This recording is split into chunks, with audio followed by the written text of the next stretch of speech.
My name's Marlon. Not a name you hear often these days, I know. It used to belong to someone who smiled more, someone who believed in quiet mornings and shared grocery lists, someone who used to hum while mowing the lawn. That version of me disappeared the day my wife, Clarissa, said she didn't want to be my wife anymore. She told me while folding laundry. I was in the kitchen, reheating leftover lentil stew, Thursday night stuff. I remember hearing the dryer buzz, then her steps, then silence, and then that gentle, almost surgical voice cutting through the stillness. I think we should separate. Not talk. Not work on things. Just separate. She said it so softly, like she was afraid of waking something in me.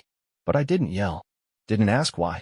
I just stood there, staring at the blinking microwave light like it could offer me a better explanation than the woman who shared my bed for 23 years. I didn't even realize I was nodding until she walked out of the room. And you might think that's where the heartbreak started. But it wasn't. It started later, when I realized she didn't look back. Clarissa and I weren't dramatic people. We didn't slam doors or throw plates. We were that couple that others described as solid. You know, the kind of marriage that blends into the background because nothing looks broken.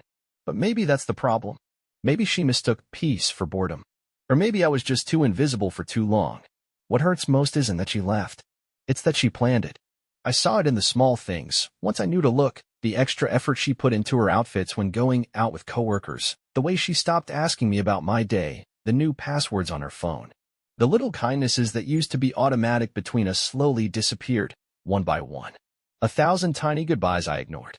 And yet, when she finally said the words, I didn't ask for a reason. I didn't beg her to stay. I didn't fight. I just let her go. Because deep down, I think I already knew I'd lost her long before that laundry basket hit the table. What I didn't know, what she didn't know, was what that silence from me really meant. It wasn't surrender. It was the beginning of something she never expected. The first night after she left wasn't what I expected. You'd think the silence would feel like peace, a clean slate, maybe even relief. But it wasn't quiet. It was loud. Every room echoed. The house still smelled like her shampoo, her vanilla candles. Even the couch cushions were dinted in the exact places she used to sit, like they hadn't accepted she was gone either. I walked from room to room like I'd lost something, not a person, but direction, a sense of place. Her closet door was ajar, just slightly, enough for me to see the empty hangers swinging like they were confused about why their weight had vanished. She didn't even take all her things. That's what hit me next. She left her favorite mug, the little ceramic one with the faded cartoon fox, the one she drank tea from when she had headaches. She left a blanket she always complained I hogged. She even left the wedding photo on her nightstand. That's what broke me. Not the leaving. The half-leaving. It felt like a test, or worse, like I wasn't worth a clean break. Just a backup plan, maybe. Something to return to if the future didn't turn out shiny enough. But she underestimated me. Because I wasn't standing still anymore. The days that followed were strange. People at work noticed before I said anything. You look different, Marlon. One guy even said I seemed lighter, like I'd lost weight, not physically, but emotionally. I didn't know what to make of that. I hadn't told anyone yet. I didn't need sympathy. I didn't need advice. I needed space, and strangely enough, for the first time in years, I finally had it. I cleaned the garage top to bottom. Not because it needed it, but because I needed the distraction. I found old receipts from our trip to Maine, a ticket stub from a concert we left halfway through because she got bored. Even then, she always had one foot out the door, didn't she? But that second Saturday, that's when something shifted. She texted me.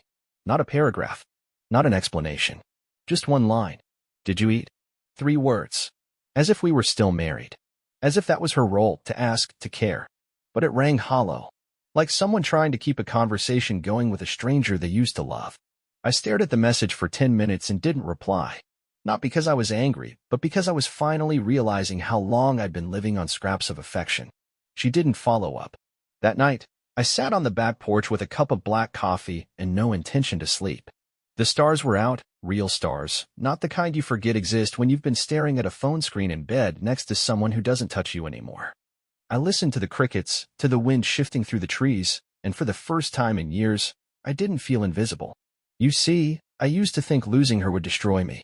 But what I'm starting to understand is that she'd been slowly fading from my life for a long time. Her exit wasn't the earthquake. It was just the final tremor of a collapse that had been coming. And now, with her gone, the walls aren't falling. They're finally still. She didn't take the winter coat I bought her. That's what I noticed first. Still hanging behind the front door, right where it always was, that pale blue wool one with the missing button she never replaced. It wasn't even expensive, but she used to say it made her feel elegant. I stared at it for a while that morning. The sleeve was slightly twisted, like she took it off in a rush and never looked back. I stood there longer than I care to admit, just listening. Not for a sound, really, just some trace that she'd hesitated. But there was nothing. Not even perfume on the fabric anymore. I didn't touch it. That entire week became a study in what she didn't take. A pair of earrings left on the sink. Her old baking apron folded in a kitchen drawer, even though she hadn't baked in years. A travel-sized bottle of shampoo in the shower, empty, but still there, like a ghost with plastic skin. I didn't throw anything away. Not because I wanted her back, but because every object felt like it carried part of a sentence she'd never finished. And maybe I was waiting for the rest of it.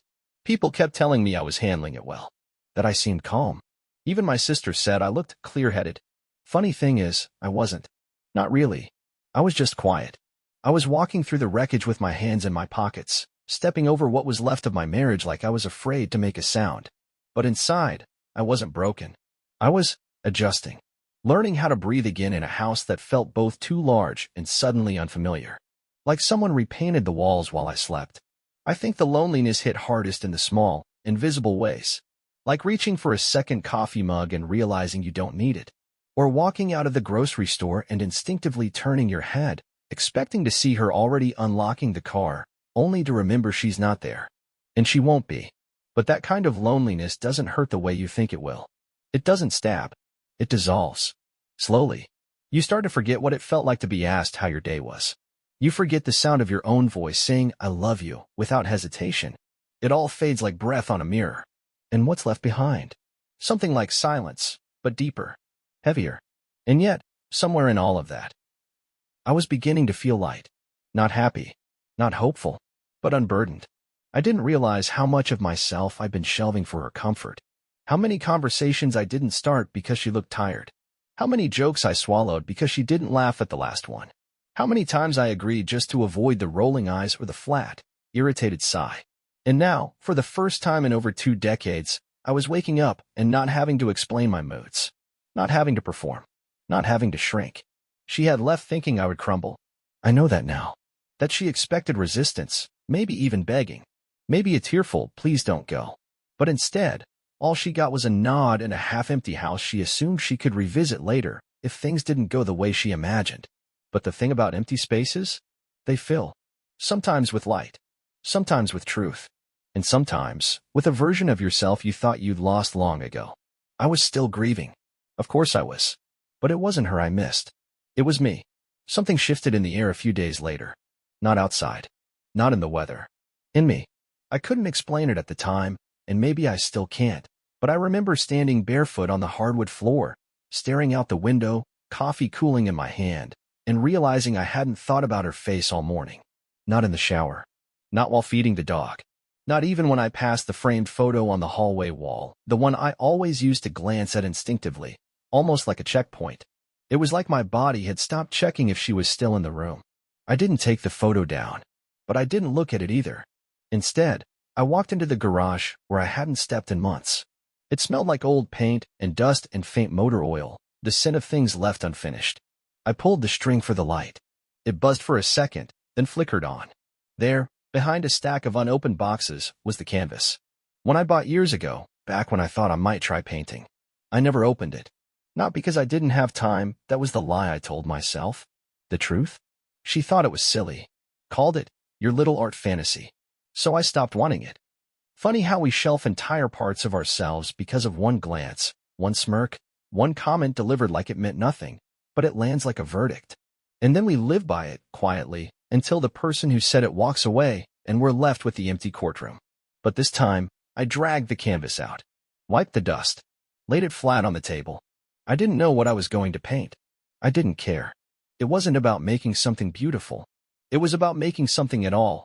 That night, the silence in the house didn't feel hostile. It felt earned. But the strangest part? Around 9, my phone lit up. Unknown number. Not spam, not a telemarketer. I knew the pattern of her new digits the moment they appeared. I didn't answer. I watched it ring. Then stop. Then vibrate again 30 seconds later, this time with a message. Can I get a few things I forgot? That's what she said. No greeting. No, hope you're okay. Just a logistical request, polite, casual, practiced. Like she was sending a text to the dry cleaner. I didn't respond. Not because I was angry. I wasn't.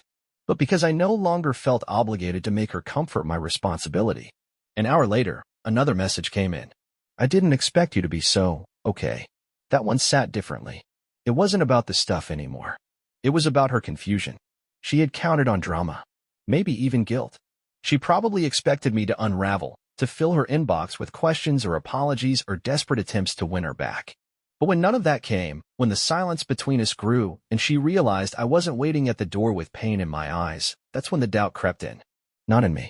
In her. And that's when I started to feel it. Not revenge, not satisfaction, but clarity. A kind of quiet power I hadn't known I was allowed to have. Not because I won. There is no winning in a story like this. But because she walked away assuming I'd fall apart without her, and instead, I began finding the parts of myself I'd forgotten I had. It was late. Sometime after midnight. One of those hours where everything in the house feels heavier, even the air. I was sitting in the living room, no TV, no music. Just the clock ticking in the hallway, steady, almost too steady. There used to be her voice layered over it, her footsteps, the clink of ice in a glass, the soft rustle of her pages turning in bed. Now it was just me. And the sound of something not missing, something done. People talk about emptiness like it's a bad thing. Like it's this howling vacuum you have to fill with noise, people, distractions. But there's another kind of emptiness. The kind that's clean. The kind that makes room for a person to exhale without bracing for criticism. It was in that stillness, somewhere between one blink and the next, that I realized the absence wasn't hers anymore. It was mine. She didn't leave a hole in my life. She left a space. And spaces, they can be built into something. I got up from the couch.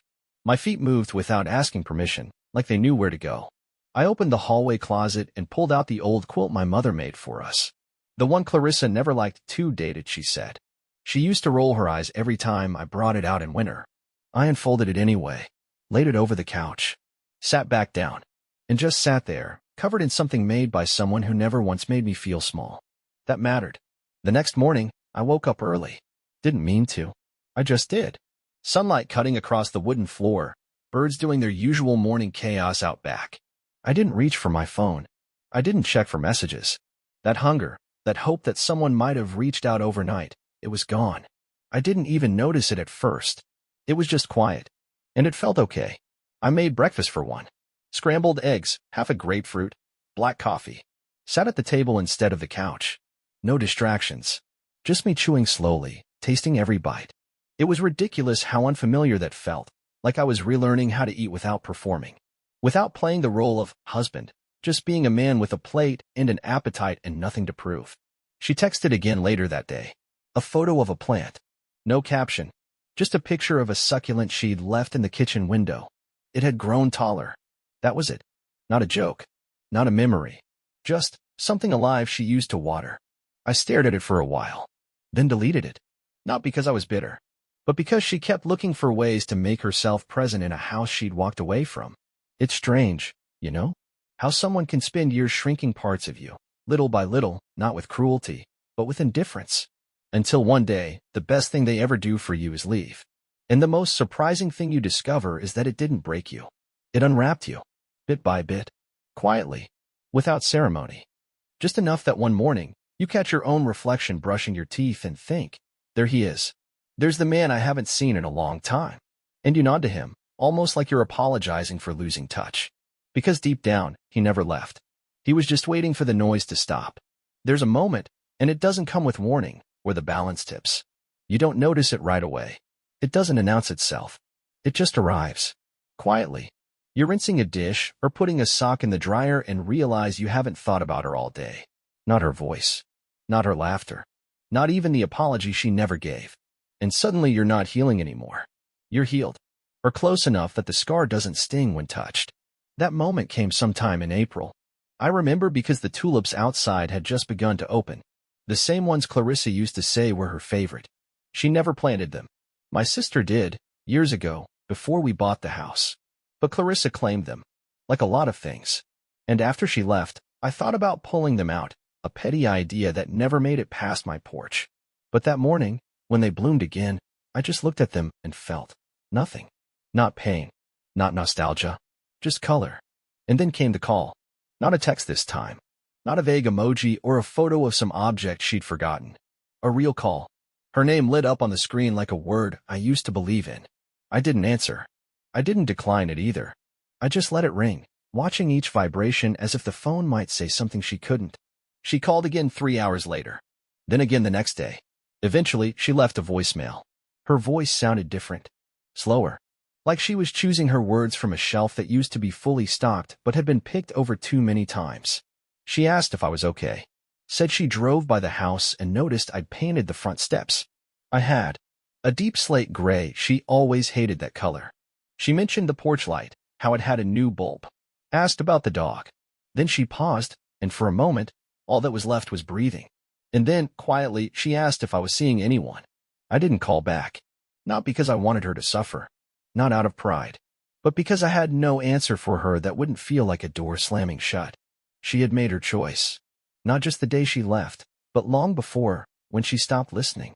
When she let our conversations become calendar reminders.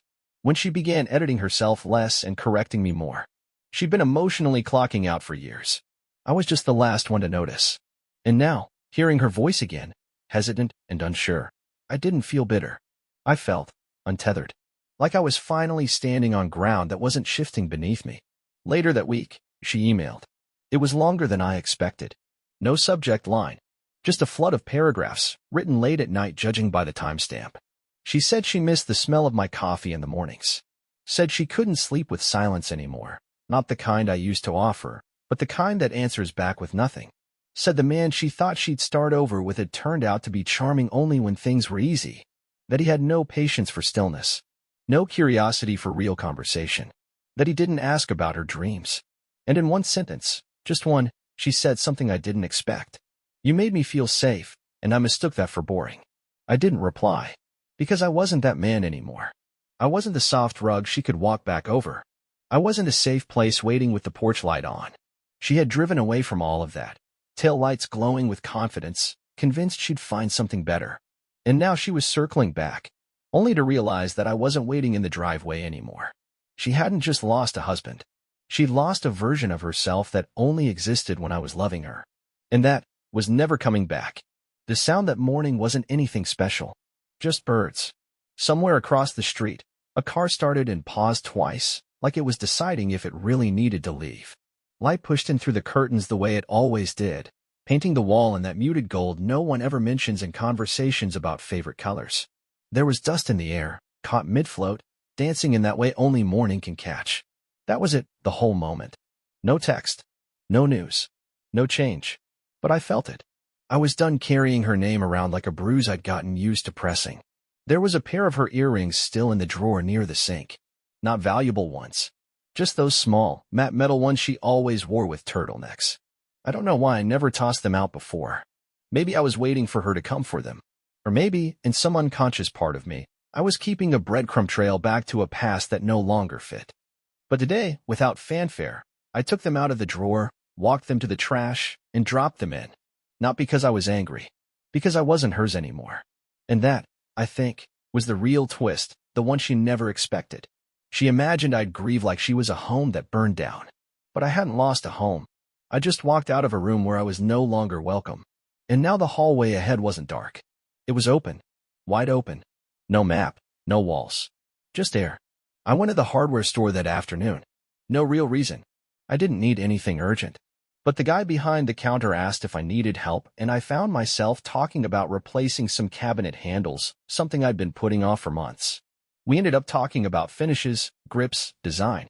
I didn't notice until halfway through the conversation that I hadn't said her name once. Not in reference. Not in habit. It was like my mouth had finally stopped tracing her silhouette. Later, while walking back to the car, I passed a florist setting up a sidewalk display. Yellow tulips. Bright. Open. She used to claim they were her favorite, though she never once bought them for herself. That was always left to me. And yet, as I passed them now, they didn't feel like hers at all. They looked like flowers again. Unclaimed. I bought a few. Put them on my dining table in a chipped white pitcher. They sat there all evening, catching light and losing it slowly as the sun turned orange behind the fence. I didn't take a picture of them, didn't send a message, didn't feel the need to share it with anyone. That's when I knew. She wasn't in the room anymore. Not in the plates, not in the hallway shadows, not in the fold of the sheets or the hum of the fridge. She had been fading slowly for months, maybe even years, but now, the room wasn't echoing her departure. It was holding something else, something more mine. And when the phone buzzed again, her name lit up for the first time in days. I didn't freeze. I didn't feel dread or longing or confusion. I just watched it ring. Like a radio station from another town I didn't get reception from anymore. There was no door to close, no speech to prepare, no explanation left to give. Because the version of her who walked out that day never found her way back. And the version of me that remained? He wasn't waiting by the window. There wasn't a single moment that marked the beginning of my new life. No grand gesture, no sudden flash of purpose. It came in small, almost forgettable pieces. A song playing in the background of a coffee shop that I didn't associate with her. A stranger waving me into traffic. A laugh, mine, escaping from my chest at something I hadn't rehearsed. These things stitched themselves together slowly, until I looked up one morning and realized I wasn't walking through the aftermath anymore. I was living. I still wake up early most days. Old habits. But now, I linger in bed a few extra minutes. Let the light wash over the room, soft and slow.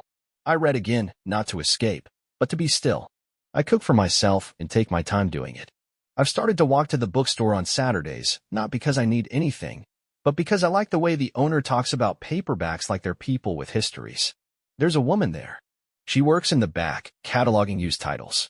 Her name is Delia. She's nothing like Clarissa. She doesn't wear perfume that announces itself or speak in carefully composed sentences. She has chipped nail polish and messy handwriting. And the first time we spoke, she told me I looked like someone who used to be a teacher. I said no, but I like the idea that I gave off that kind of warmth. We haven't gone on a date. Not yet. Maybe not ever. But when I leave the shop, she always tells me, take care of your head. Not yourself. Your head. Like she knows healing happens there before anywhere else. And maybe that's what this is, healing. Not triumph. Not some loud declaration of freedom. Just a quieter life I didn't know how much I needed. A smaller world that somehow holds more color. My hands still tremble sometimes when I say no. I'm still learning that silence doesn't mean disapproval. That love isn't proved by staying when staying means shrinking. Clarissa never reached out again after the last time. She didn't need to. I think she knew. And I didn't need closure. That's the lie we tell ourselves, that if we just got one more conversation, one more apology, one last explanation, we'd be able to close the door with dignity. But some doors don't close. They dissolve. And once they do, you realize the house you were locked in was never yours to begin with. So I didn't rebuild. I didn't reinvent. I remembered. I remembered who I was before I learned to flinch at my own voice. Before I made myself smaller to keep someone else comfortable. Before I measured love by how little I could ask for without being resented. And now? Now I stand taller, not because I'm stronger, but because I'm not afraid to take up space. Now I drink my coffee from the mug she never liked. I water the tulips that bloom each spring not for her, but because they do it anyway, regardless of who's watching. And some mornings, I catch my own reflection brushing my teeth and I smile. Not because everything is perfect, but because I am finally, quietly, fully home.